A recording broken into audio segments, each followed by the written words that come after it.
একটি শহর কিসের উপর দাঁড়িয়ে থাকে? পাথর, মাটি আর কনক্রিট, এই তো। কিন্তু যদি বলি ইউরোপের সবচেয়ে আকর্ষণীয় শহরগুলোর একটি ভেনিস দাঁড়িয়ে আছে শুধুমাত্র কাঠের স্তূপের ওপর, তাও আবার হাজার বছর ধরে। শুনতে অবিশ্বাস্য মনে হলেও এটাই সত্যি। পৃথিবীর সব শহর মাটির উপর গড়ে উঠলেও ভেনিসের ভিত্তি হল পানির নিচে থাকা হাজার হাজার কাঠের স্তম্ভ। আক্ষরিক অর্থেই এক ভাসমান শহর, শুধু সৌন্দর্য আর ইতিহাসের জন্য নয়। ভেনিস বিস্ময়কর প্রকৌশলের এক জীবন্ত নিদর্শন, যার জন্ম হয়েছিল বিপদাপন্ন মানুষের বেঁচে থাকার এক অনন্য প্রয়াস থেকে। সময়টা প্রায় 1500 বছর আগের। 452 সালে রোমান সাম্রাজ্য প্রায় ভেঙে পড়ছে। ঠিক এই সময়েই উত্তর ইউরোপের যোদ্ধা জাতি হুনরা হামলা চালালো বর্তমান ইতালির উত্তরাঞ্চলে, পুড়িয়ে দিল একের পর এক সমৃদ্ধ নগর। নিরাপদ আশ্রয়ের খোঁজে স্থানীয় বাসিন্দারা আশ্রয় নিল অ্যাড্রিয়াটিক সাগরের তীরে ছড়িয়ে থাকা ছোট ছোট দ্বীপে। কিন্তু দ্বীপগুলো ছিল ভীষণ প্রতিকূল। চারপাশে পানি, নিচে কাদামাটি। বসবাস তো দূরের কথা, পা রাখার মতো জায়গাও ছিল না। এমন কঠিন জায়গায় শহর গড়ার চিন্তাই অসম্ভব মনে হতে পারে। কিন্তু মানুষের টিকে থাকার অদম্য ইচ্ছা এবং অসম্ভবকে সম্ভব করার দৃঢ় সংকল্প থেকেই জন্ম নিল ভেনিস শহর। তারা প্রথমেই ক্রোয়েশিয়ার বন থেকে সংগ্রহ করল বিশাল বিশাল কাঠের স্তম্ভ। তারপর সেগুলোকে শক্ত পাথুরে মাটির স্তরে পৌঁছানো পর্যন্ত ঠুকে ঠুকে বসানো হলো।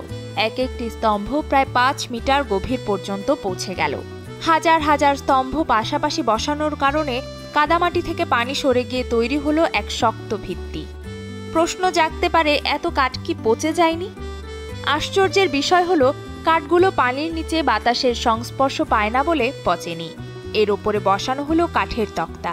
এভাবেই তৈরি হলো ভেনিসের বিখ্যাত কাঠের ভিত্তি।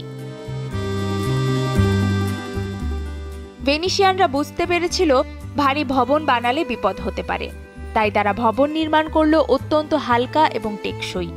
সিমেন্টের পরিবর্তে ব্যবহার করলো বিশেষ ধরনের লাইম মর্টার, যা মাটি একটু সরে গেলেও ফাটে না বা ভেঙে পড়ে না। তারা 3 তলার বেশি ভবন বানায়নি। দ্রুত এই পদ্ধতি সফল হলো।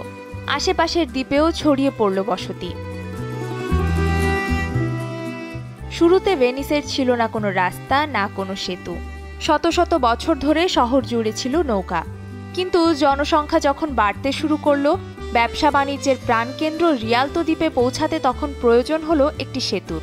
ঘোষণা দেওয়া হলো সেরা নকশাকার পাবেন বিশেষ পুরস্কার। এরপর নির্মিত হলো কাঠের ভাসমান সেতু বা পন্টুন ব্রিজ। কিছুদিন পর এক ঝড়ে সেটি উড়ে গেল, কিন্তু ভেনিসিয়ানরা হাল ছাড়ার লোক নয়। এরপর 10,000 কাঠের স্তম্ভ ও 12,000 পাথরের ব্লক ব্যবহার করে নির্মিত হলো নতুন ব্রিজ। সেই সেতু এখনো ভেনিসের কেন্দ্রে দৃঢ়ভাবে দাঁড়িয়ে আছে। এবার সমস্যা দাঁড়ালো সুপেয় পানির। চারপাশে লবণাক্ত পানি, নদী বা ঝর্ণা নেই। শুরুতে মূল ভূখণ্ড থেকে নৌকায় করে পানি আনা হতো, যা ছিল অত্যন্ত কঠিন ও ব্যয়বহুল। প্রকৌশলীরা তৈরি করলেন নতুন পদ্ধতি। নগরীর বিভিন্ন জায়গায় বড় বড় গর্ত তৈরি করা হলো। গর্তগুলো বিশেষভাবে কাদামাটি দিয়ে ঢেকে পানি ধারণক্ষম করে তোলা হলো। ওপরে দেওয়া হলো বালু ও পাথরের স্তর। বৃষ্টির পানি টাইলস দিয়ে প্রবাহিত হয়ে পৌঁছাতো এই গর্তে। ধীরে ধীরে বালু ও পাথর ছেকে পরিষ্কার হতো এবং কূপের মাধ্যমে শহরের মানুষ পান করত সেই বিশুদ্ধ পানি। শহর জুড়ে তৈরি হলো প্রায় 600টি কূপ, যা ছিল সে সময়ের এক অভাবনীয় প্রযুক্তি। তবে তখনও রয়ে গেল সবচেয়ে জটিল একটি সমস্যা, বর্জ্য ব্যবস্থাপনা। প্রাথমিকভাবে বর্জ্য জানালা দিয়ে সরাসরি খালে ফেলা হতো। এতে শহর হয়ে উঠছিল অস্বাস্থ্যকর।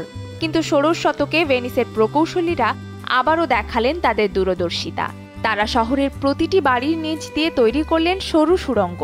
সেখানে বর্জ্য জমা হতো এবং প্রতিদিন জোয়ারের সময় সমুদ্রের লবণাক্ত পানি এসে বর্জ্য ভাসিয়ে নিয়ে যেত সমুদ্রে। এই স্বয়ংক্রিয় ব্যবস্থার জন্য লাগেনি কোনো যান্ত্রিক পাম্প বা আধুনিক যন্ত্রপাতি। প্রকৃতির নিয়মেই শহর হয়ে যেত পরিষ্কার, জীবাণুমুক্ত ও দুর্গন্ধমুক্ত। এভাবেই ভেনিস ধীরে ধীরে রূপান্তরিত হলো ইউরোপের সবচেয়ে সমৃদ্ধ ও আকর্ষণীয় নগরে।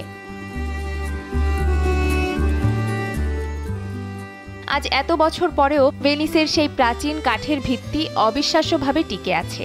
শহরের প্রতিটি ভবন, ব্রিজ, খাল যেন হাজার বছর আগের মানুষের বুদ্ধিমত্তা, দক্ষতা আর টিকে থাকার তীব্র আকাঙ্ক্ষার সাক্ষী।